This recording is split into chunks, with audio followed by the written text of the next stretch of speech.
हरे कृष्णा। राधे राधे। आज आप सुनिए कृष्ण के जन्म के समय की स्तुति।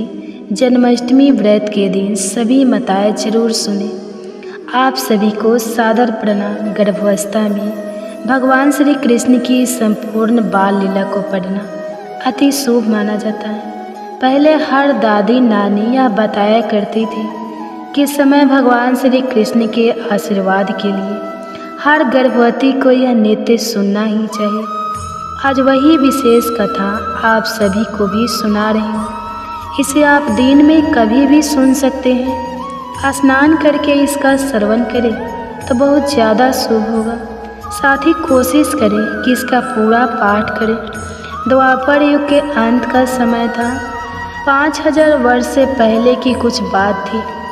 मथुरा के राजा उग्रसेन का बड़ा पुत्र आज अपने चाचा की छोटी पुत्री देवकी को विवाह के बाद वासुदेव जी के साथ पहुंचाने जा रहा था। लेकिन तभी मार्ग में आकाशवाणी हुई, देवकी वासुदेव का 8वां पुत्र ही तुझे मारेगा। कंस यह सुनकर अत्यंत क्रोधित हो गया। वह अपनी तलवार खींचकर देवकी को मारने ही वाला था। तभी वासुदेव जी ने उसे रोका और वचन दिया कि हमारी जो भी संतान होगी वह हम तुझे दे देंगे, पर तुम देवकी को छोड़ दो। तब कंस ने उनकी बात मान ली, पर उन्हें अपने कारागार में डाल दिया। जब उनके पिता उग्रसेन ने इसका विरोध किया तो उन्हें भी कारागार में डालकर स्वयं मथुरा का राजा बन बैठा। कुछ समय बाद देवकी ने एक पुत्र को जन्म दिया। जब कंस को इसकी सूचना मिली तो उसने बड़ी निर्दयता से उसे पत्थर पर पटक कर मार दिया। इस प्रकार देवकी के जो भी पुत्र होता उसे कंस मार दिया करता था। अब देवकी के गर्भ में 7वें पुत्र अनंत भगवान के शेष नाग गए। तब योग माया ने देवकी के गर्भ को खींचकर वासुदेव जी की दूसरी पत्नी रोहिणी जी, जो गोकुल में नंद जी के यहाँ रहती थी, उनके पेट में स्थापित कर दिया। मथुरा में समझ गया कि देवकी का गर्भपात हो गया है। अब देवकी के 8वें पुत्र की तैयारी थी। इस समय कंस ने कारागार पर पहरा कड़ा कर दिया। भाद्रपद कृष्ण पक्ष की अष्टमी तिथि थी। बुधवार का दिन था। रोहिणी नक्षत्र था। ठीक आधी रात को जब पूर्व दिशा में चंद्रमा उदय होने जा रहे थे, तब कंस के कारागार में स्वयं भगवान प्रकट हुए। पूरी कोठरी प्रकाशित हो गई। वासुदेव ने हाथ जोड़कर भगवान की स्तुति की। तब शंख, चक्र, गदा, पग और चतुर्भुज रूप में मुकुट, कुंडल आदि आभूषण पहने भगवान ने उन्हें आशीर्वाद दिया। बोलो कृष्ण कन्हैया लाल की जय। भगवान ने वासुदेव जी को आगे आज्ञा दी, मुझे गोकुल में नंद जी के घर पहुंचा दो। वहाँ यशोदा जी को जो कन्या हुई है वह मेरी योग माया से यहाँ ले। तो भगवान की आज्ञा पाकर वासुदेव जी शिशु बने। भगवान को एक टोकरी में उठाकर चलने को तैयार हो गए। उनके हाथ पैर की बेड़ियाँ अपने आप खुल गई। कारागार के किवाड़ के तले जंजीरें खुल गई। पहरेदार राक्षसों को योग माया ने घोर निद्रा में सुला दिया। बादल छाए थे, वेग से वर्षा हो रही थी, बिजली चमक रही थी। तब अनंत शेषपन फैलाकर भगवान पर छाता लगा वासुदेव जी के पीछे पीछे चल रहे थे। यमुना जी बड़ी हुई थी। उनकी ऊंची ऊंची लहरें उठकर भगवान के चरणों को छूना चाहती थी। तब भगवान ने जाना कि वासुदेव जी को कठिनाई हो रही है, तो अपना पैर नीचे लाकर यमुना जी को आशीर्वाद दे दिया। यमुना जी का जल अपने आप घट गया। वासुदेव जी गोकुल में पहुँच गए। तब गोकुल में भी योग माया के प्रभाव से सभी सोए थे। श्री यशोदा जी को कन्या हुई थी, पर उनके इसका भी नहीं था। वासुदेव जी सीधे नंद भवन पहुँचे। वहाँ जाकर उन्होंने यशोदा जी के पास भगवान को सुला दिया और कन्या को उठाकर वापस लौटने लगे। वासुदेव जी कन्या को लेकर मथुरा कारागार में पहुँचे। उनके पहुँचते ही कारागार के फाटक बंद हो गए। हथकड़िया बेड़ी हाथ पैरों में पड़ गई। पहरेदार जाग गए। वह कन्या जोर जोर से रोने लगी। समाचार पाकर कंस दौड़ा आया। उसने उस कन्या को देवकी से छीनकर पत्थर पर पटकना चाहा, किंतु उसके हाथ से छूटकर कन्या आकाश में चली गई। अष्टभुजा देवी का रूप धारण करके कंस से कहा, तुझे मारने वाला कहीं और उत्पन्न हो गया है, और जोर जोर से हंसती हुई अदृश्य हो गई। यह सुनकर कंस को बड़ा दुख हुआ, पर अब उसका अंत समय निकट था, इसलिए विपरीत बुद्धि वाले रक्षा मंत्रियों ने सलाह दी कि आसपास उत्पन्न हुए सभी नवजात बालकों को मारने के लिए दैत्य नियुक्त कर देना चाहिए। अब कंस द्वारा नियुक्त एक पूतना राक्षसी भगवान के जन्मोत्सव के दिन नंद भवन पहुँची। उसने सुंदर रूप धारण किया था, अपने स्तनों में हलाहल विष लगा रखा था। पालने में सोए भगवान को गोद में उठाकर अपने स्तन पिलाने लगे। भगवान उसके दुष्ट भाव जानकर दूध के साथ उसके प्राण भी पीने लगे। वह छटपटाने लगी, वह अब अपने राक्षसी रूप में आकर भागने लगे, पर भगवान उसके छह पैरों वैसे ही चिपक रहे। वह दूर जाकर गिर पड़ी और तब उसने अपने प्राण त्याग दिए। पीछे दौड़ती गोपियों ने भगवान का शुक्रिया कर बाल स्वरूप भगवान को उठाया और घर ले आए। जब भगवान 27 दिन के हुए, उनका जन्म नक्षत्र आया, तब उन्होंने पहली बार अपनी करवट ली। उस दिन जन्म नक्षत्र का उत्सव मनाया जा रहा था। यशोदा माँ ने उन्हें एक बैलगाड़ी के नीचे पालना डालकर सुला दिया। कुछ देर बाद जब भगवान की नींद खुली तो माँ का दूध पीने के लिए पाँव उछाल उछाल कर रोने लगे। उनके कोमल से पैर का धक्का लगते ही बैलगाड़ी उलट गई। उस पर रखे दूध, दही, मक्खन, घी आदि के बर्तन फूट गए। गाड़ी पलटने के शब्द को सुनकर गोपियाँ दौड़ पड़ी। उन्होंने भगवान को वहाँ से उठा लिया। वे समझ नहीं पा रही थी इतने छोटे से बालक से यह गाड़ी कैसे उलट सकती है। भगवान की लीला तो इस प्रकार अनवरत चले ही जा रही थी। बोलो श्री कृष्ण कन्हैया लाल की जय।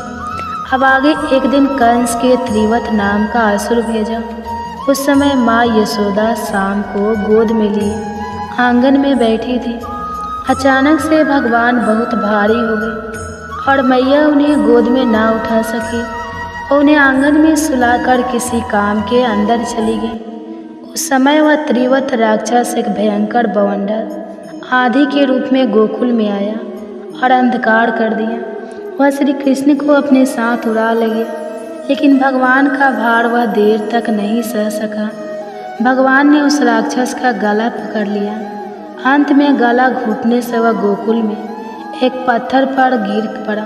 इधर आंधी में भगवान को भी गोपियाँ व्याकुल होकर ढूंढ रही थी। तब राक्षस के शरीर पर भगवान को पाकर वे तुरंत उठा लाए। इस प्रकार गोकुल वासियों के आश्चर्य का समापन ही नहीं हो रहा था। यहाँ नंद बाबा समझ चुके थे कि जरूर वासुदेव देवकी के पुत्र स्वयं भगवान ही उनके आंगन में खेल रहे हैं। तभी एक दिन नंद जी ने वासुदेव जी के पुरोहित महर्षि गर्ग से प्रार्थना की कि आप रोहिणी जी के पुत्र और यशोदा जी के पुत्र का नामकरण संस्कार करा दें। गर्ग जी ने कहा, मैं यादव का आश्चर्य हूँ। अगर मैं बालकों का नामकरण संस्कार करूँगा तो समझ जाएगा कि यह दोनों बालक वासुदेव के हैं और फिर वह दुष्ट इन बालकों के प्राण लेने पर उतारू हो जाएगा। गर्ग मुनि की बात सुनकर नंद जी ने उनसे गुप्त रूप से यह समारोह करने की प्रार्थना की, जिसे गर्ग जी ने स्वीकार कर लिया। अब शुभ मुहूर्त पर नामकरण संस्कार किया गया। गोरे रंग के श्री रोहिणी नंदन का नाम राम रखा, जो पीछे बलराम कहे जाने लगे, और यशोदा लाल का नाम संस्करण से प्रभावित, अर्थात जिसका आकर्षण इतना ज़्यादा हो कि जो एक बार उन्हें देख ले वे फिर उनसे दूर ना रह पाए। नवीन जल भरे मेघ के समान यशोदा कुमार को गर्ग जी ने कृष्ण कहा। इस प्रकार श्री कृष्ण और बलराम जी नंद भवन के आंगन में घुटनों के बल चलने लगे। बोलो कृष्ण कन्हैया लाल की जय। माँ यशोदा और माँ रोहिणी इन चंचल बालकों की क्रीड़ा देख देखकर आनंद मग्न हुआ करती थी। कृष्ण स्वभाव से चंचल थे, बार बार रूठते खींचते, उनके रूठने में भी अद्भुत शोभा थी। भोजन करते करते भाग खड़े होते। नंद बाबा बार बार उन्हें अपनी गोद में बैठाकर भोजन करते। माँ यशोदा उन्हें प्रेम से पुचकाकर खाना खिलाया करती। एक दिन भगवान ने खेल खेल में मिट्टी खा ली। लड़कों ने देख लिया और माँ से शिकायत कर दी। माँ यशोदा छड़ी लेकर आई और शाम का हाथ पकड़कर धमकाने लगी। मिट्टी खाने से बच्चे बीमार हो जाते हैं और यह बुरा स्वभाव बालक में ना पड़े, इसलिए माँ धमका रही थी डांट के कारण। रोते रोते श्री कृष्ण ने कहा, मैया मैंने मिट्टी नहीं खाई। माँ ने मुंह खोलकर दिखाने के लिए कहा। तब माँ को उनके मुख में पूरा ब्रह्मांड दिखने लगा, जिससे चकित होकर माँ ने अपने नेत्र बंद कर लिए। फिर भगवान की योग माया से माँ सब कुछ भूल गई। बाद में शाम को रोता देख मैया ने छड़ी फेंक दी और प्यार से उन्हें गोद में उठा लिया। गोकुल की सभी गोपियाँ भी मन ही मन यही चाहती थी कि कृष्ण उनके घर आवे, दही माखन खाया जाए। भक्त वत्सल भगवान इसकी इच्छा जानकर गोप बालकों को अपने साथ ले जाकर किसी के घर में चुपचाप घुस जाते। वहाँ पर रखी दही माखन के बर्तन फोड़ देते।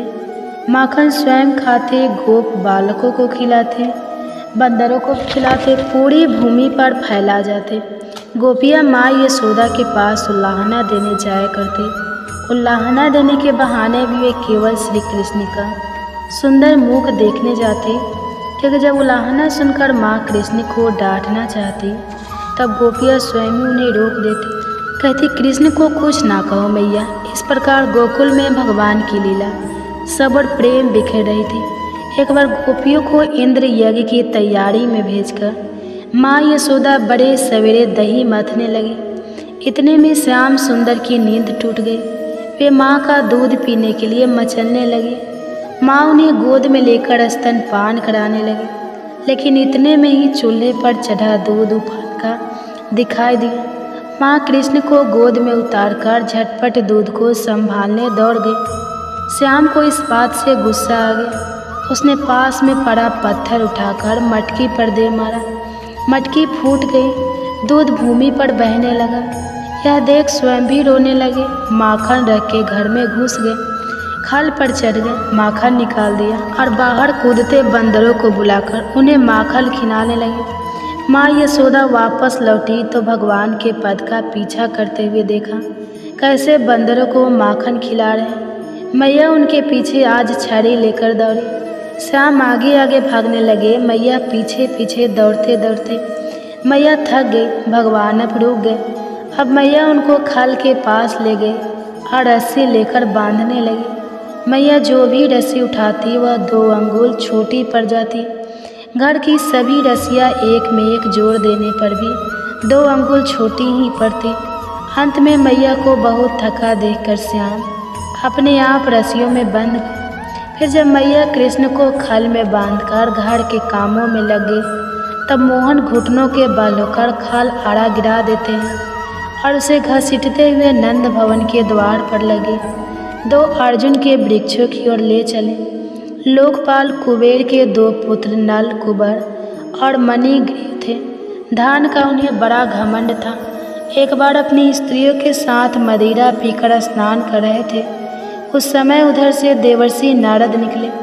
नारद जी को देखकर स्त्रियां तो झटपट से बाहर निकल गई, परंतु कुबेर के दोनों पुत्र वहीं खड़े रहे। इससे नारद जी ने उन्हें श्राप दे दिया, तुम लोग वृक्षों की भांति खड़े हो, इसलिए गोकुल में जाकर आप वृक्ष बन जाओ। जब भगवान द्वापर में अवतार लेंगे तभी तुम्हारा उद्धार होगा। वे दोनों कुबेर के पुत्र नंद भवन के द्वार पर जुड़वा अर्जुन के वृक्ष बन खड़े थे। देवर्षि नारद की बात को सच करने के लिए भगवान श्री कृष्ण वहाँ आए। वे दोनों वृक्षों के बीच से निकल गए और खल को उन वृक्षों के बीच में अड़ा दिया। फिर खल को खींचने लगे। इससे दोनों अर्जुन के वृक्ष जड़ से उखड़कर गिर पड़े। उनमें से प्रकाशमान देवता रूपी धारी नल, कुबर और मणिग्रीव प्रकट हुए। भगवान की स्तुति कर भगवान की आज्ञा पाकर अब वे अपने लोक में चले गए। वृक्षों को गिरने का बड़ा भारी शब्द सुनकर नंद बाबा और दूसरे गोपी वहाँ दौड़ पड़े। नंद बाबा ने कृष्ण को बंधन से खोलकर प्यार से उन्हें गोद में उठा लिया। इस प्रकार भगवान की नित्य लीला सबको वहाँ पंचित कर रही थी। एक दिन एक फल बेचने वाली फल ले लो पुकारती गोकुल में नंद भवन के सामने आई। श्री कृष्ण उसे फल खरीदने के लिए अपनी अंजलि में धान लेकर चले, लेकिन उनकी अंगुलियों के बीच से धान मार्ग में ही गिरता जाता था। जब वे फल वाली के पास पहुँचे तो अंजलि का सारा धान गिर चुका था। फल वाली ने बिना कुछ लिए ही उनकी अंजलि में खूब सारे फल भर दिए। अब घर जाकर देखा तो उसकी फलों की टोकरी रत्नों से भरी थी। उसने भी मानी मनुष्य बाल स्वरूप भगवान को प्रणाम किया। गर्भ कथा। लेकिन माताएं आज आप कुछ अलग जानेंगे। आज आप श्रवण कीजिएगा पुत्रदा एकादशी व्रत के दिन सुने जाने वाले गर्भ कथा। प्रिय माताएं, कहा जाता है कि जिन भी माताएं एवं बहनों की गोद सुनी है, इस कथा की रसपान अगर सच्चे दिल से करते हैं तो उनकी गोद हमेशा के लिए भर जाता है, क्योंकि ये एकादशी का नाम पुत्रदा एकादशी है। जो भी माताएं पुत्र की कामना रखती है और सच्चे दिल से इस कथा की रसपान करती है, उससे भगवान कृष्ण की कृपा से जल्दी ही पुत्र की प्राप्ति होती है। और जिनके गर्भ में, जिन माताएं के गर्भ में शिशु वास कर रहे हैं, उनमें भगवान विष्णु के जैसे गुण आते हैं। तो आइए हम सभी माताएं श्रद्धापूर्वक इस कथा की रसपान करते हैं और अपने बच्चे के दिव्य मंगल की कामना करते हैं। तो चलिए शुरुआत करते हैं। सत्य और श्रद्धा से जो भी करे प्रयास, पुत्रदा एकादशी का व्रत सदा हर ले दुख के वास। हरे कृष्णा। पुत्रदा एकादशी व्रत का यह पावन पर्व हमें विश्वास, भक्ति और भगवान विष्णु की असीम कृपा का अनुभव कराता है। जो इस दिन व्रत रखकर कथा सुनता है, उसे संतान सुख के साथ साथ जीवन के सभी कष्टों से मुक्ति मिलती है। आइए आज की इस पावन कथा का शुभारंभ करके अपने पुण्य लाभ अर्जित करें। उससे पहले आप सभी श्रोताओं को पुत्रदा एकादशी की हार्दिक शुभकामनाएं। एक बार भगवान शंकर के अंशा अवतार महर्षि दुर्वासा ने देवराज इंद्र से प्रसन्न होकर परिजात पुष्प की माला उन्हें भेंट की। इस माला को देवराज इंद्र ने स्वयं धारण करने के बजाय अपने हाथी ऐरावत को पहना दिया, जिसे ऐरावत ने जमीन पर फेंक दिया। इंद्र के इस व्यवहार से दुर्वासा ऋषि नाराज हो गए। फिर उन्होंने देवताओं को श्राप दे दिया कि जाओ, तुम्हारा वैभव नष्ट हो जाए। उनके इस श्राप के प्रभाव से लक्ष्मी समुद्र में लुप्त हो गई, जिससे दुखी होकर इंद्र सहित सभी देवता इसका समाधान प्राप्त करने के लिए भगवान श्री विष्णु के पास गए। तब भगवान श्री विष्णु ने उन्हें सलाह दी कि क्षीर सागर में जाकर समुद्र मंथन करो, इससे अमृत की प्राप्ति होगी। इस अमृत से देवताओं की शक्ति वापस आ जाएगी। और इस कार्य को संपन्न करने के लिए मद्राचल पर्वत को मथानी की तरह और वासु की नाक को रस्सी की तरह उपयोग में लाने की सलाह भी दी। अब इस कार्य के लिए तैयारियां होने लगी और इस कार्य के लिए असुरों का भी सहयोग लिया गया। देवताओं ने असुरों को लालच दिया कि इससे पर्याप्त अमृत से हम सभी का जीवन अमर हो जाएगा, जिससे लोभ में आकर असुरों ने भी इस समुद्र मंथन में अपना सहयोग दिया। समुद्र मंथन के क्रम में जब मंत्र को समुद्र में डालकर मथानी की तरह उपयोग में लाया जाने लगा, तब मंदराचल के नीचे कोई आधार ना होने के कारण वह समुद्र में डूबने लगा। अब मंदराचल को आधार प्रदान करने के लिए भगवान श्री विष्णु ने विशाल कर्म अर्थात एक विशाल कच्छप यानी कछुए के रूप में अवतार धारण किया। पूर्ण रूप धारण कर भगवान विष्णु मंदराचल के नीचे स्थित हो गए। फिर समुद्र मंथन हुआ और इस समुद्र मंथन से श्री लक्ष्मी और अमृत सहित 14 अन्य रत्नों की भी प्राप्ति हुई, जिससे देवताओं का वैभव पहले की तरह स्थापित हो गया।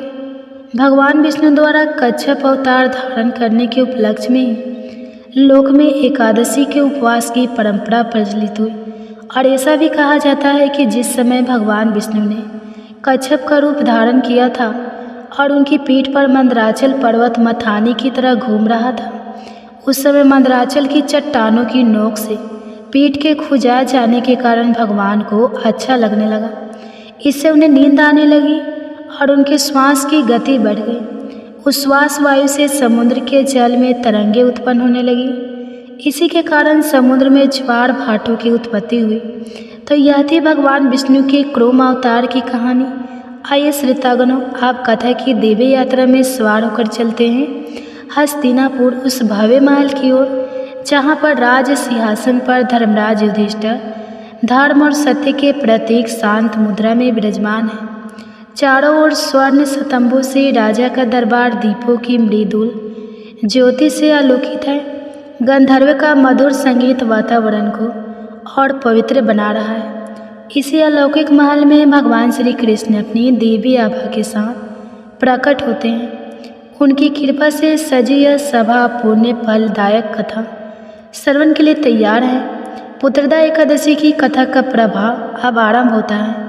धर्मराज युधिष्ठिर भगवान श्री कृष्ण से बोले, श्री कृष्ण, आपने शुभ कहानी सफला एकादशी का वर्णन किया। अब कृपा करके शुक्ल पक्ष की एकादशी का महत्व भी बतलाइए। उसका क्या नाम है, कौन सी विधि है और उसमें किस देवता का पूजन किया जाता है। तब भगवान श्री कृष्ण ने इस प्रकार कहा, राजन, पौष के शुक्ल पक्ष की जो एकादशी है उसे बतलाता हूँ। सुनो महाराज, संसार के हित की इच्छा से अब मैं इसका वर्णन करता हूँ। राजन, अन्य एकादशी व्रतों की विधि से ही यत्नपूर्वक इसका व्रत करना चाहिए। इसका नाम पुत्रदा है और यह सब पापों को हरने वाली उत्तम तिथि है।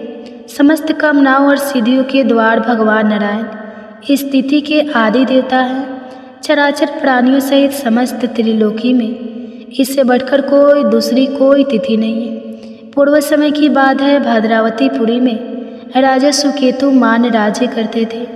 उनकी रानी का नाम चंपा था। राजा को बहुत समय तक कोई वंशधर पुत्र नहीं प्राप्त हुआ, इसलिए दोनों पति पत्नी सदा चिंता और शोक में डूबे रहते थे। राजा के पितर उनके दिए हुए जल को सूखो छुआ से गर्म करके पीते थे। राजा के बाद और कोई ऐसा नहीं दिखाई देता जो हम लोगों का तर्पण करेगा। यह सोच सोचकर पितर भी दुखी रहते थे। एक दिन राजा घोड़े पर सवार होकर घने वन को चले गए। पुरोहित आदि किसी को भी इस बात का कुछ पता ही नहीं था। मृग और पक्षियों से सेवित उस सघन वन में राजा भ्रमण करने लगे। मार्ग में कहीं सियार की बोली सुनाई पड़ती थी तो कहीं उल्लू की। जहाँ तहाँ रीछ और मृग भी दिखाई दे रहे थे। इस तरह घूम घूम कर राजा वन की शोभा को देख रहे। इतने में ही दोपहर हो गई। राजा को भूख और प्यास सताने लगी। अब वे जल की खोज में इधर उधर दौड़ने लगे। किसी पुण्य के प्रभाव से उन्हें एक उत्तम सरोवर दिखाई दिया, जिसके समीप मुनियों के बहुत से आश्रम थे और सौभाग्यशाली ने उस आश्रमों की ओर देखा। उस समय शुभ की सूचना देने वाले शकुन होने लगे। राजा का दाहिनी नेत्र और दाहिना हाथ फड़कने लगा, जो कि उत्तम फल की सूचना दे रहा था। सरोवर के तट पर बहुत से मुनि वेद पाठ कर रहे थे। उन्हें देखकर राजा को बड़ी प्रसन्नता हुई और वे घोड़े से उतरकर मुनियों के सामने खड़े हो गए। फिर अलग अलग सबकी वंदना करने लगे। वे मुनि तम व्रत का पालन करने वाले थे। तब मुनि बोले, राजन, हम लोग तुम पर प्रसन्न हैं। राजा बोले, आप लोग कौन हैं और आपके नाम क्या है और आप लोग किस लिए यहाँ एकत्रित हुए हैं? यह सब सच सच बताइए। तब मुनि बोले, राजन, हम लोग विश्व देव हैं। यह स्नान करने के लिए आए हैं।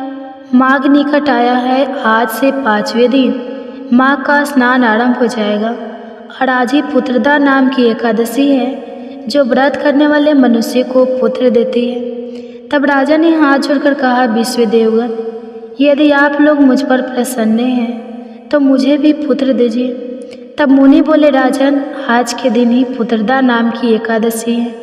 इसका व्रत बहुत विख्यात है। तुम आज इस उत्तम व्रत का पालन करो। महाराज, भगवान केशव की कृपा से तुम्हें पुत्र अवश्य ही प्राप्त होगा। भगवान श्री कृष्ण कहते, युधिष्ठिर, इस प्रकार उन मुनियों के कहने से राजा ने उत्तम पुत्रदा एकादशी व्रत का पालन किया। महर्षियों के उपदेश के अनुसार विधि पूर्वक पुत्रदा एकादशी का अनुष्ठान किया। फिर द्वादशी को पारण करके मुनियों के चरणों में बारंबार मस्तक झुकाकर राजा अपने घर आए। इसके कुछ ही समय बाद रानी ने गर्भ धारण किया।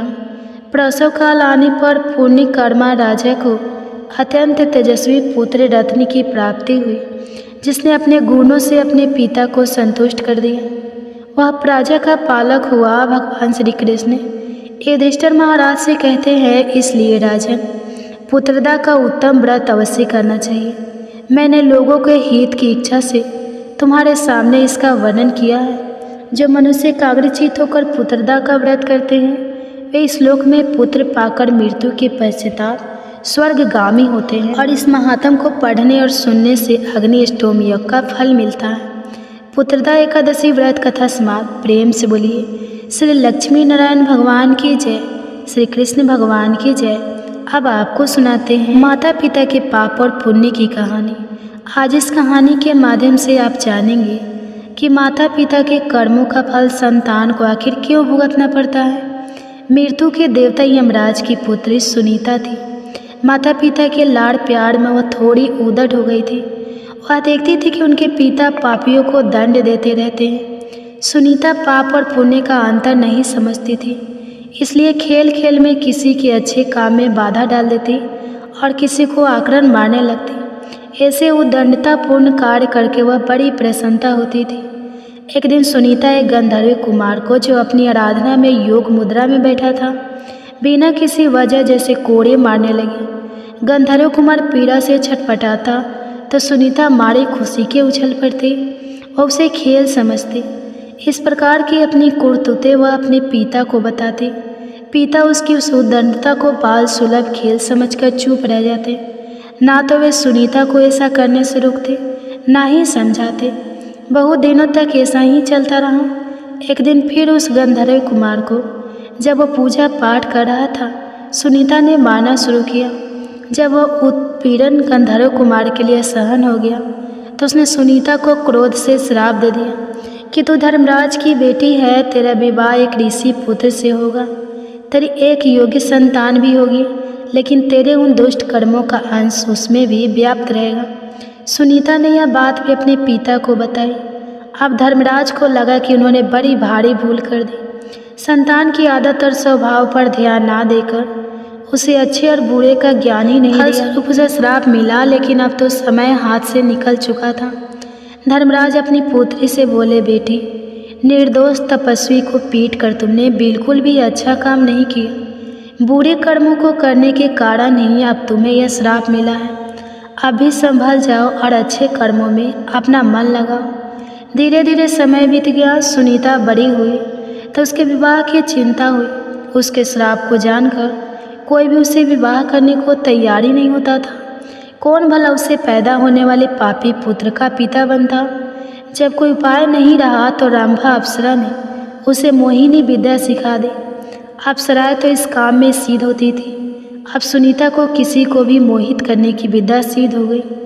एक दिन रंभा सुनीता को अपने साथ लेकर वर की खोज में निकली। एक नदी के तट पर उसने अत्रि कुमार अंग को देखा। सुनीता अंग को देखते ही उस पर मोहित हो गई। रंभा की माया और अपनी मोहिनी विद्या के बल पर उसने अंग को भी मोहित कर लिया। दोनों को एक दूसरे पर आसक्त जानकर रंभा ने दोनों का गंधर्व विवाह करवा दिया। अब दोनों सुखपूर्वक रहने लगे। कुछ समय के बाद उनके पुत्र हुआ, जिसका नाम उन्होंने वेन रखा। वेन अत्रि वंश के अनुरूप ही अपने पिता अंग के समान धार्मिक, सदाचारी और रजोचित गुणों से संपन्न था। आज चार विचार और व्यवहार में सब उसकी बड़ी प्रशंसा करते थे। अच्छे कुल में उत्पन्न होने के सभी लक्षण उसमें दिखते थे, किंतु माँ के एक दुर्गुण के कारण, जिसके कारण वह श्रापित हुई थी, धीरे धीरे वेन में भी अब दुर्गुण प्रकट होने लगे। कुछ नास्तिकों और दुष्टों की संगति में वेन भी नास्तिक हो गया। ईश्वर, वेद, पुराण, शास्त्र आदि उसे सब झूठ लगने लगे। यज्ञ, संध्या आदि को वह पाखंड समझने लगा। वेन अब वयस्क हो चला था। अपने माता पिता का कहना वह बिल्कुल नहीं मानता था। राजकाज में उसका हस्तक्षेप इतना बढ़ गया था कि उसके पिता अंग अब असहाय हो गए थे। राजा तो अंग थे, लेकिन आज्ञा वेन की चलती थी। सुनीता समझ रही थी कि उसके संस्कारों का परिणाम श्रापग्रस्त इस पुत्र में उतार आया है। उसके हाथ और उद्दंडता पर किसी का वश नहीं चलता था। सब विवश होकर सारा तमाशा देख रहे थे। वेन को इस कर्मों से प्रजा दुखी रहने लगी। महाराज अंग को अब मान की जगह अपयशक मिलने लगा था।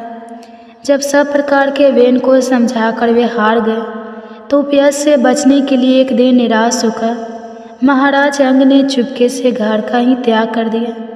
राजा के बिना राज्य में अराजकता और बढ़ गई। ऋषियों ने अंग पुत्र वेन को राजा बनाया और समझाया कि तुम्हारे दुष्कर्म से दुखी होकर तुम्हारे पिता ने राज्य त्याग दिया। अब तुम अपना राजकीय उत्तरदायित्व समझो और सत्कर्म कर प्रजा को सुख दो।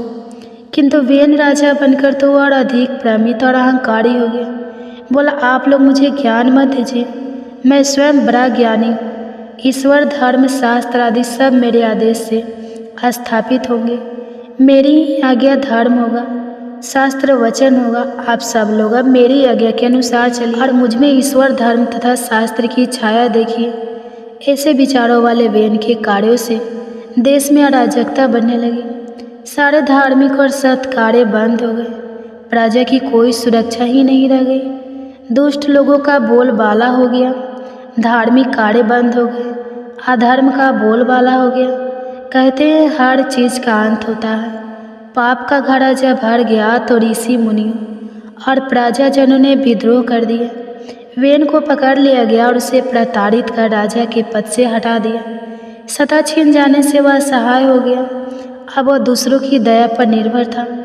ऋषियों ने प्रजा से परामर्श करके उसके पुत्र पृथु के राजा के पद पर प्रतिष्ठित कर दिया और वेन जंगल में चला गया।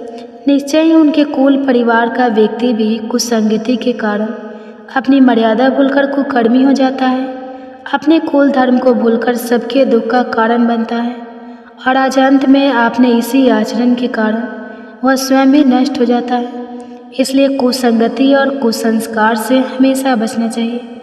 पाप और पुण्य की इस कहानी के बाद अब सुनिए तुलसी माता की कहानी। एक बार एक छोटी सी लड़की थी। जब वह छोटी थोड़ी बड़ी हुई तो उसे समझ आने लगी और तब से ही वह तुलसी माता की पूजा किया करने लगी। उसका हर दिन का नियम था कि तुलसी माता का पूजन करने के बाद ही वह भोजन ग्रहण करती। जब वह लड़की विवाह के लायक हुई तो एक दिन उसके माता पिता ने उसके लायक लड़का ढूंढकर उसका विवाह करवा दिया। लड़की को उसके माता पिता ने दहेज में एक तुलसी का गमला भी दिया, क्योंकि वह जानते थे कि उनकी बेटी को तुलसी पूजन कितना प्यारा है और वह बिना तुलसी के पूजन किए कुछ खाती भी नहीं। ससुराल में अब वह लड़की हर दिन सुबह उठते ही पूजा करती, तुलसी की पूजा करती, फिर उसके बाद ही खाना खाने बैठती थी। उसकी 2 जेठानी भी थी। वे दोनों उसको इस तरह पूजा करता देखती तो खूब मजाक उड़ाती कि बड़ी नियम धर्म वाली बनती है। उन दोनों को उस लड़की से बहुत ईर्ष्या भी होती थी, इसलिए अक्सर वे दोनों तुलसी जी का गमला छुपा दिया करती। वह लड़की बड़ी मुश्किल से ढूंढ ढांढ कर वह गमला लाती, अच्छे से साफ करती और फिर पूजा करती और उसके बाद कुछ खाती थी। आए दिन उस लड़की की ठानीराम छुपा दिया करती। किसी तरह से ढूंढ ढांढ कर वह तुलसी का गमला लाती और पूजा करती। एक दिन तो उसकी जेठानियों ने क्या करा कि तुलसी का वह गमला ही दूर फेंक दिया। लड़की ने घर में आसपास उस गमले को खूब ढूंढा, लेकिन गमला वहाँ होता तब तो मिलता ना। वह गमला मिला ही नहीं। ढूंढ ढांढ कर वह लड़की बहुत परेशान हो गई। इतना दुखी हो गई कि जब उसने तुलसी जी की पूजा ही नहीं की तो उसने खाना भी नहीं खाया, क्योंकि उसका रोज का नियम जो था अब जब नियम टूटा तो वह बहुत उदास हो गई। उस लड़की की सच्ची भक्ति देखकर इधर तुलसी माता उस पर बहुत प्रसन्न हो गई और उसके कमरे में अचानक तुलसी माता का गमला प्रकट हो गया। अगले दिन सुबह जब वह लड़की सोकर उठी तो उसने देखा कि उसकी चारपाई के चारों कोनों पर तुलसी माता का गमला आ गया है। अब तो यह देखकर लड़की बहुत खुश हो गई और सोचने लगी कि अब तो मेरी तुलसी माता माँ को कोई चुरा नहीं सकेगा, कोई तुलसी का गमला छुपा नहीं सकेगा। पूजा करने के लिए भी मुझे अब कहीं और नहीं जाना पड़ेगा। अब तो मेरी तुलसी माता को कोई फेंक भी नहीं सकेगा। यह सोचकर बहुत खुश हो गई और जल्दी से उठकर उसने स्नान किया और तुलसी माता की पूजा कर ली। पूजा करने के बाद जब वह खाना खाने बैठी तो उसकी जेठानी उसका मजाक उड़ाने लगी, कहने लगी, लो देवरानी का नियम पूरा हो गया। दरअसल उन्होंने ऐसा इसलिए कहा क्योंकि उन्होंने तो जानबूझकर तुलसी का गमला बहुत दूर फेंक दिया था और उन्हें यह लग रहा था कि देवरानी ने आज तुलसी की पूजा नहीं की और बिना पूजा किए ही खाना खाने बैठ गई। तब दोनों जेठानी देवरानी को ताना देते हुए कहने लगी, हो गया तुम्हारा नियम धर्म, पूरा कर ली तुमने तुलसी की पूजा? तो देवरानी धीरे से बोलने लगी, हाँ मैंने पूजा कर ली। जेठानी कहने लगी, अरे कहाँ से कर ली? पूजा गमला तो हमने फेंक दिया था। ऐसा कहकर जेठानी हंसने लगी। तो देवरानी कहने लगी, देख लो मेरे कमरे में खाट पर तुलसी जी लगी हुई है। अंदर जाकर जेठानियों ने देखा तो बहुत शर्मिंदा हुई और बोली, देवरानी तुम्हारी भक्ति में बहुत सच्चाई है, हाँ तुम्हें बहुत परेशान किया, हमें क्षमा कर दो। तब भोली वाली देवरानी ने अपनी जेठानियों को क्षमा कर दिया और तब से देवरानी और ठानी मिलकर तुलसी जी की पूजा करने लगी और उनके घर में सुख समृद्धि के भंडार भर गए और उनके सभी दुख दूर हो गए। हे तुलसी माता, जैसे निर्मल बुद्धि अपने जेठानियों की और जैसे उन सबके घर में सुख समृद्धि के भंडार भरे, वैसे ही इस कथा को कहने और सुनने वाले सभी भक्तों के घर में बुरना। प्रेम से बोलिए तुलसी माता की जय। अब सुनिए गर्भ कथा। का नाम कम आता है किंतु उनका योगदान अत्यंत महत्वपूर्ण है। वे पांडवों की माँ थी, नकुल और सहदेव की जननी, किंतु उनकी गर्भ कथा केवल संतान उत्पत्ति की नहीं, एक पत्नी, सौत, स्त्री और तपस्विनी के संघर्ष की भी है। यह कहानी बताती है कि कैसे एक राजकुमारी जिसने प्रेम में विवाह किया, उसी प्रेम में अपनी जीवन यात्रा को बलिदान कर दी। माद्री मद्र देश की राजा शल्य की बहन थी। वे सौंदर्य की प्रतिमूर्ति, कला और संस्कृति में निपुण और संयमी थी। बचपन से ही वे आध्यात्मक और तप में रुचि रखती थी। उनका हृदय समुद्र की तरह गहरा था, बाहर से शांत भीतर से गूंजता हुआ। राजा शल्य अपनी बहन से अत्यंत स्नेह करते थे और चाहते थे कि उसका विवाह किसी योग्य राजा से। संयोगवश हस्तिनापुर के राजा पांडु ने स्वयं पत्नी के रूप में माद्री को चुना। माद्री ने प्रेम पूर्वक पांडु को स्वीकार किया। पांडु भी उनके सौंदर्य और शील से प्रभावित हैं, लेकिन विवाह के समय पांडु पहले से ही कुंती के पति थे। माताओं बहनें, आपसे अनुरोध है वीडियो में आगे बढ़ने से पहले हमारे चैनल को याद से सब्सक्राइब कर लीजिए और बेल आइकन को ऑन कर लीजिए और कमेंट्स में राधे राधे जरूर लिखिए, ताकि ऐसे ही गर्भ कथा की नोटिफिकेशन आप सभी के पास सबसे पहले पहुंचे, क्योंकि मैं रोज़ सुबह ऐसी गर्भ कथा लेकर आती हूं। तो आप हमारे चैनल को सब्सक्राइब कीजिएगा, बेल आइकन को ऑन कीजिएगा, तभी तो ऐसी गर्भ कथा की नोटिफिकेशन आप सभी के पास सबसे पहले पहुंचेंगे। और हो सके तो और भी माताएं बहनें जितने गर्भ धारण की हुई हैं सबके साथ शेयर कीजिएगा, ताकि उन्हें भी कुछ मदद मिल सके, उन्हें भी मन को शांति मिले एक कथा की रसपान करने से। माद्री के मन में कुंती के लिए सम्मान था, किंतु यह भी सत्य था कि स्त्रियों के बीच सौत का संबंध सहज नहीं होता। माद्री ने इस संबंध को सौम्यता और धैर्य से निभाया, लेकिन कुंती के प्रभाव के आगे उनका स्थान गौण होता चला गया। राजा पांडु ने वन में तप करने का निर्णय लिया और दोनों पत्नियां कुंती और माद्री उनके साथ गई। यह समय माद्री के लिए तपस्विनी बनने का था। अब कोई राजमहल नहीं, कोई दासियां नहीं, केवल जंगल, ध्यान और पांडु की सेवा। वही एक दिन पांडु ने भूलवश एक मृग को मार दिया, जो वास्तव में एक ऋषि था। उसने श्राप दिया कि यदि पांडु अपनी पत्नी से संभोग करेंगे तो उनकी मृत्यु निश्चित होगी। पांडु इस श्राप से अत्यंत दुखी हुए। वह संतान के बिना वंश समाप्त होते देख रहे थे। तब कुंती ने अपना रहस्य खोला। ऋषि दुर्वासा द्वारा दिया गया वह मंत्र जिससे वह देवताओं से संतान पा सकती थी। पांडु प्रसन्न हुए और कुंती ने मंत्र का उपयोग कर धर्मराज, यम, वायु और इंद्र से तीन पुत्रों युधिष्ठिर, भीम और अर्जुन को जन्म दिया। माद्री यह सब देखती रही। उनके मन में संतुलन बना रहा। कुंती के लिए ईर्ष्या नहीं, परंतु स्वयं माँ बनने की तीव्र आकांक्षा थी। उन्होंने विनम्रता से कुंती से आग्रह किया कि वह भी यह मंत्र उपयोग कर सके। कुंती ने अपनी उदारता दिखाई और मंत्र माद्री को सौंपा, यह वचन लेकर कि वह केवल एक बार प्रयोग करेगी। माद्री ने मंत्र का जाप करते हुए अश्विनी कुमारों नसत्य और दर्शन को सम्मन किया। देवताओं ने प्रकट होकर उन्हें वरदान दिया कि उनके गर्भ से 2 दिव्य पुत्र उत्पन्न होंगे। कुछ समय पश्चात माद्री के गर्भ से नकुल और सहदेव का जन्म हुआ। एक सुंदर, निपुण, तेजस्वी और बुद्धिमान पुत्रों की जोड़ी। माद्री का मातृत्व पूर्ण हुआ, लेकिन उनके मन में संतान की संख्या को लेकर एक उपराध बोध उत्पन्न हुआ, क्योंकि उन्हें लगा उन्होंने कुंती के वचन का अतिक्रमण किया। अब 5 पांडव की माँ कुंती और माद्री थी, लेकिन समाज में मातृत्व का श्रेय प्रायः पहली पत्नी को मिलता है। माद्री के लिए यह दुविधा थी। वे माँ थी, फिर भी दूसरी माद्री ने अपने पुत्रों के प्रति ममता को कभी कुंती से नहीं छिपाया, लेकिन कभी किसी प्रकार का विरोध नहीं किया।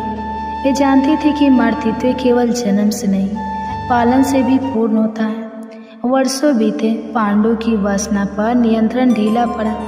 एक वसंत ऋतु की मधुर बेला में माद्री के सौंदर्य से अभिभूत हो पांडु ने उन्हें आलिंगन किया।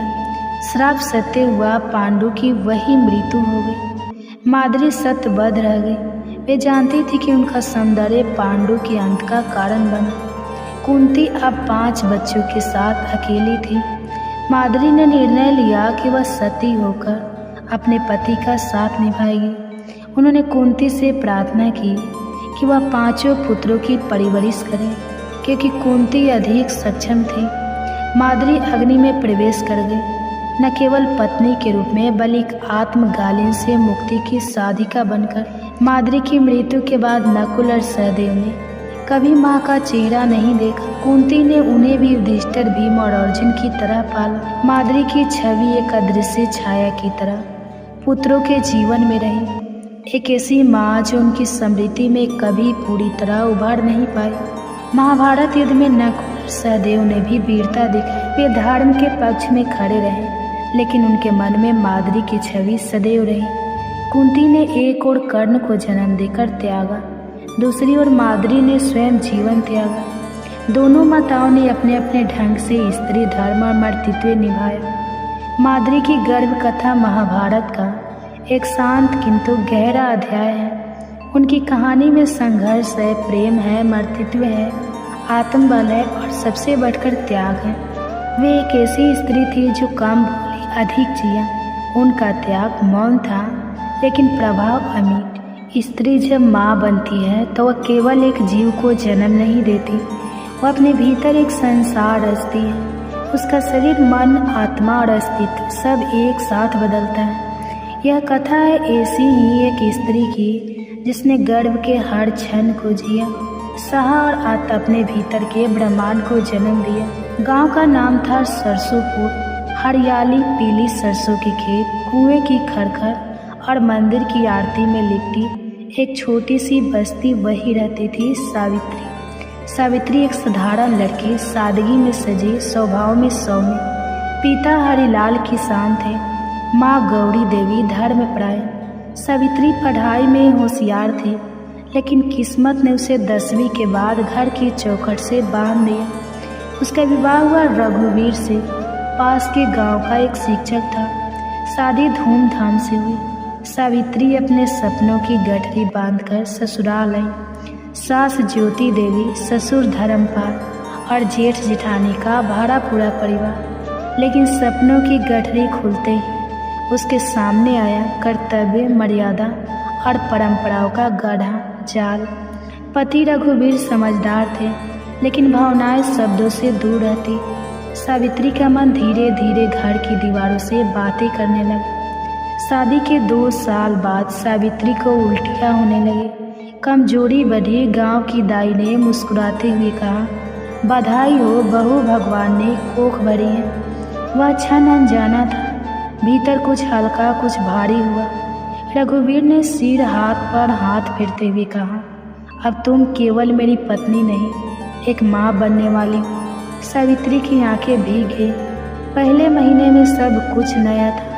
उसकी माँ गौरी देवी आई, समझाया, बहू अब हर बात में सावधानी, हर निवाला अब 2 के लिए है। गांव की स्त्रियां भी आकर सलाह देने लगी, क्या खाना है क्या नहीं। कुछ ने पुराने टोटके बताए, कुछ ने देवी की पूजा के नियम समझाए। सावित्री उन सबके बीच खुद को तलाश रही थी। क्या मैं अब वही रहूंगी? क्या अब मेरा जीवन किसी और के लिए होगा? तीसरा महीना आते आते सावित्री का शरीर बदलने लगा। जी मिचलाना, चक्कर, भूख अचानक बढ़ना और भावनाओं का जवाब। रात को चुपचाप आंगन में बैठती, अपनी हथेली पेट पर रखकर सोचती, तू कौन है मेरे भीतर, क्या तू मुझे जानता है। वो अब खुद से बात करने लगी थी। गर्भ के साथ ही रिश्ते बदलने लगे। सास अब उसके खाने पीने का ख्याल रखती, लेकिन जेठानी की ईर्ष्या आंखों में थी। रघुवीर अब थोड़ा और खामोश हो गए थे। शायद वो इस नए रूप से डर रहे थे। एक पत्नी जो अब माँ बन रही थी। सावित्री ने जाना गर्भ केवल शरीर में नहीं, मन में भी पलता है। एक दिन मंदिर में आरती के समय पुजारी ने कहा, गर्भ का मतलब केवल बच्चा नहीं होता, ब्रह्मांड भी वही से जन्मता है। माँ बनना शिव शक्ति का संयोग है। उस रात सावित्री ने सपना देखा, एक देवी जिनके गर्भ में नदियाँ बह रही थी, सूर्य निकल रहा था और चांदनी मुस्कुरा रही थी। वह सुबह से कुछ और हो गई थी। अब वह गर्भ को एक कर्तव्य नहीं, एक साधना मानने लगी। छठे महीने एक दिन पेट में एक कोमल हिलचल, जैसे किसी ने हल्के से दस्तक दी हो। सावित्री की आंखों से आंसू बह निकले। वो डरकर रघुवीर के पास गई। उसने मुझे छुआ है पहली बार। रघुवीर की आंखें चमक उठी। उन्होंने अपने हाथ पेट पर रखा। उस पल वे दोनों पहली बार एक जैसे लगे, एक माँ और एक पिता। एक दिन सावित्री खेत में गिरी। ताई ने कहा, ध्यान रखना बहू, अब बच्चा थोड़ा कमजोर हो गया है। घर में तनाव छा गया। रघुवीर चिंता में डूब गए। सास हर चीज पर टोका टाकी करने लगी। सावित्री खुद को दोषी समझने लगी। वह अपने भीतर गहराई में उतरने लगी। हर दिन एक डर, हर रात एक दुआ। अब 9वां महीना चल रहा था। सावित्री दिन में रामचरितमानस पढ़ती, श्रीमद् भागवत माँ सुनती और रात्रि को लोरी गाती। अपने गर्भस्थ शिशु के लिए उसका मन अब शांत हो गया था। उसने भीतर से माँ बनने की तैयारी कर ली थी। हर स्त्री के जीवन में यह समय एक साधना होता है, भविष्य को जन्म देने की साधना। पूर्णिमा की रात थी। चांद आसमान पर पूरी साथ से खिला था। सावित्री की पीड़ा शुरू हुई। दाई, सास और गांव की स्त्रियां एकत्र हुई। पूरी रात सिसकियों, मंत्रों और हिम्मत के बीच बीती। प्रभात होते होते किलकारी बूझी। सावित्री माँ बन चुकी थी। एक कन्या ने जन्म लिया। उसने उस नन्ही जान को अपनी छाती से लगाया और धीमे से कहा, तू ही मेरा दूसरा जन्म है। बेटी का नाम रखा वेदिका। सावित्री ने ठान लिया कि वो अपनी बेटी को पढ़ाएगी, उसके सपनों को अपने सपनों से बड़ा बनाएगी। अब सावित्री सिर्फ एक माँ नहीं थी, वह एक निर्माता थी जो समाज, सोच और संस्कारों को एक नई दिशा दे सकती है। यह कथा केवल सावित्री की नहीं है, यह हर स्त्री की है जो माँ बनने की पीड़ा और आनंद से गुजरती है। गर्भ केवल शिशु का नहीं होता, वह स्त्री का भी पूर्ण जन्म होता है। वह एक साधिका बनती है, अपने भीतर की देवी तत्व को पहचानने वाली। गर्भ कथा। आज आप अपने गर्भ में पल रहे शिशु को सुनाएंगे महाभारत की कहानी। कहा जाता है कि गर्भावस्था में अगर पूरी भागवत ना भी सुन पाए तो महाभारत के युद्ध के समय की कृष्ण की वीरता और कुंती के गर्भ कथा की रसपान करने से हमारे गर्भ में पल रहे शिशु पर कर्ण के जैसी ही वीरता प्रकट होती है। तो आइए हम अपने गर्भ में पल रहे शिशु को श्रवण कराएं महाभारत की दिव्य चमत्कारी कहानी और कर्ण की दिव्यता। अगर कहानी अच्छी लगेगी तो वीडियो को लाइक कीजिएगा और चैनल पर नए हैं तो चैनल को सब्सक्राइब करके बेल आइकन को ऑन कर लीजिएगा, ताकि ऐसे ही गर्भ कथा की नोटिफिकेशन की वीडियो आप सभी माँ के पास सबसे पहले पहुँचे। हो सके तो ज़्यादा से ज़्यादा शेयर कीजिएगा। तो आइए श्रवण करते हैं। कमेंट्स बॉक्स में राधे राधे जरूर लिखिएगा। याद से आपकी कमेंट्स का हमें इंतजार रहेगा। महाभारत की कथा जितनी वीरता, धर्म और युद्ध की है, उतनी ही मातृत्व, त्याग और स्त्री शक्ति की भी है। कुंती पांडव की जननी न केवल एक रानी थी, बल्कि वह एक ऐसी स्त्री थी जिनका जीवन संघर्ष, रहस्य और अध्यात्म से भरा था। यह गर्भ कथा उस कुंती की है जिन्होंने समय से पहले माँ बनने का अनुभव किया और फिर जीवन भर उस मातृत्व को अपने हृदय में छिपा कर जिया। कुंती का जन्म राजा सूरसेन के घर हुआ था और बचपन में ही उन्होंने अपने मामा कंस को सौंप दिया गया था। बाद में राजा कांति भोज ने उन्हें गोद लिया, इसलिए उनका नाम कुंती पड़ा। कुंती का बचपन राजसी ऐश्वर्य में बीता, लेकिन वे बचपन से ही गंभीर, विदुषी और जिज्ञासु स्वभाव की थी। वे वैदिक शास्त्रों, तप और ब्रह्मचर्य के महत्व को समझती थी। यही कारण था कि उन्होंने स्वयं सेविका की तरह ऋषियों की सेवा की और विशेष रूप से ऋषि दुर्वासा को तृप्त किया। एक दिन ऋषि दुर्वासा उनके महल में अतिथि बनकर आए। क्रोधी स्वभाव के लिए प्रसिद्ध दुर्वासा को कुंती ने अत्यंत श्रद्धा से सेवा देकर प्रसन्न किया। इससे प्रसन्न होकर ऋषि ने उन्हें एक दिव्य मंत्र दिया।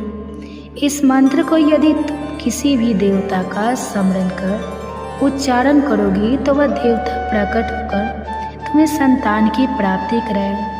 कुंती मंत्र के प्रभाव को लेकर अत्यंत जिज्ञासु, परंतु बाल्य अवस्था और अनुभवहीनता के कारण उन्होंने एक दिन प्रातः काल सूर्यदेव का स्मरण करते हुए मंत्र का प्रयोग कर डाला। मंत्र के प्रभाव से स्वयं सूर्यदेव प्रकट हुए। कुंती भयभीत हो गई। उन्होंने सूर्यदेव से प्रार्थना की कि वह लौट जाए, परंतु देवता बोले, मंत्र की शक्ति से मैं उपस्थित हुआ हूँ, अब लौटना संभव नहीं। तुम्हारे गर्भ में मेरा तेजस्वी पुत्र होगा। कुंती के गर्भ में एक तेजस्वी बालक का बीज पड़ा। यह उनके लिए एक अद्वितीय अनुभव था। अविवाहित होकर गर्भवती होना उस युग में सामाजिक लांछन का कारण था। कुंती का शरीर दिव्यता से दबकने लगा, परंतु मन में भय, लज्जा और असमंजस ने घर कर लिया। उन्होंने 9 महीनों तक गर्भ को छिपा कर रखा। समय पूरा हुआ और कुंती ने एक दिव्य बालक को जन्म दिया। वह अद्भुत सौंदर्य का स्वर्ण कवच और कुंडलों से युक्त था, साक्षात सूर्य पुत्र कर्ण। परंतु विवाह पूर्व संतान होने के कलंक से बचने के लिए और समाज की आलोचना से बचने हेतु कुंती ने अपने नवजात को एक डिब्बे में रखकर नदी में प्रभावित कर दिया। उस क्षण ने कुंती को एक आजीवन पीड़ा दे दी। माँ होकर अपने शिशु को त्यागना किसी भी स्त्री के लिए एक असहनीय निर्णय होता है। यह मातृत्व का सबसे गहन त्याग था। बाद में कुंती का विवाह हस्तिनापुर के महाराज पांडु से हुआ।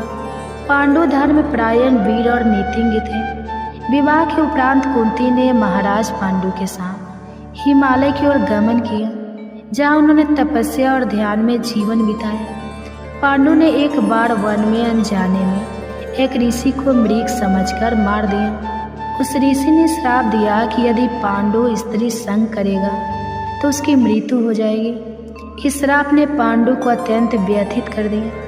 वह संतानहीन रह जाने से दुखी थे।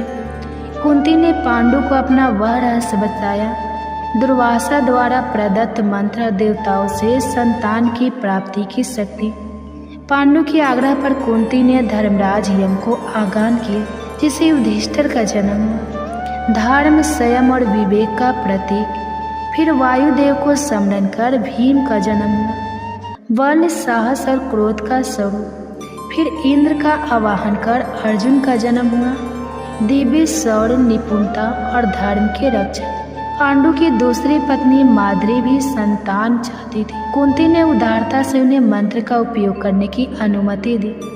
माद्री ने अश्विनी कुमारों का आवाहन किया, जिनसे नकुल और सहदेव का जन्म हुआ। इस प्रकार कुंती 5 पांडव की माँ बनी, 3 अपने गर्भ से और 2 सहमातृत्व से।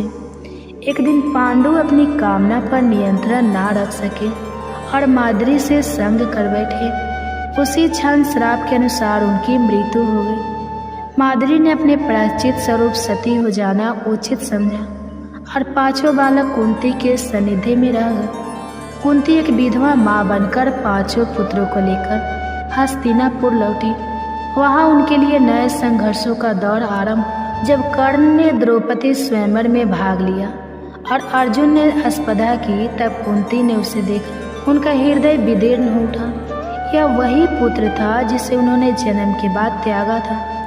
कुंती ने बाद में एकांत में कर्ण से भेंट की, उसे सत्य बताया, लेकिन कर्ण ने अपने दैत्य और पालनकर्ता अधिरथ से मिले। प्रेम के कारण पांडव का साथ नहीं दिया। यह एक माँ के लिए हृदय विदारक अनुभव था, एक पुत्र से मिलने पर भी उसे खो देने का। महाभारत युद्ध की पूर्व संध्या पर कुंती ने कर्ण से प्रार्थना की कि वह पांचों पांडव को न मारे। कर्ण ने वचन दिया कि वह अर्जुन को छोड़ किसी पांडव को नहीं मारेगा। यह एक माँ की अंतिम आशा थी जो दो विरोधी पक्षों में बटी हुई थी, एक और उसका त्यागा हुआ पुत्र और दूसरी ओर वे जिनका पालन पोषण उसने किया। कर्ण की मृत्यु के बाद कुंती ने युधिष्ठिर को सत्य बताया कि कर्ण उनका ज्येष्ठ भ्राता था। यह सुनकर युधिष्ठिर को आत्मगालीन हुई और उन्होंने कहा कि अब वे राज सिंहासन नहीं लेंगे। कुंती की यह स्वीकारोहित किसी साहसिक निर्णय से कम नहीं थी, परंतु यह भी सत्य था कि अब पछताने से कुछ नहीं बदल सकता था। महाभारत के बाद कुंती ने धृतराष्ट्र, गांधारी और विदुर के साथ वन को प्रस्थान किया। उन्होंने तपस्या की, ध्यान किया और अतः वन में ही अपनी देह त्याग दी। उनका जीवन एक सन्यासिनी का रहा, जिसने नारी होकर भी महानताओं की गाथा। कुंती की गर्भ कथा केवल एक स्त्री की जीवनी नहीं है, वह एक समग्र नारी अनुभव है, जहाँ प्रेम, त्याग, मर्तित्व, साहस, धर्म और पीड़ा सब समाहित है। उन्होंने धर्म के मार्ग पर चलते हुए वह सब सहा जो एक साधारण नारी के लिए असंभव था। कुंती की गर्भ कथा आज भी प्रत्येक स्त्री के हृदय में प्रतिध्वनित होती है, जो अपने जीवन में संघर्षों के बीच मर्तित्व और मर्यादा को साथ लेकर चलती है।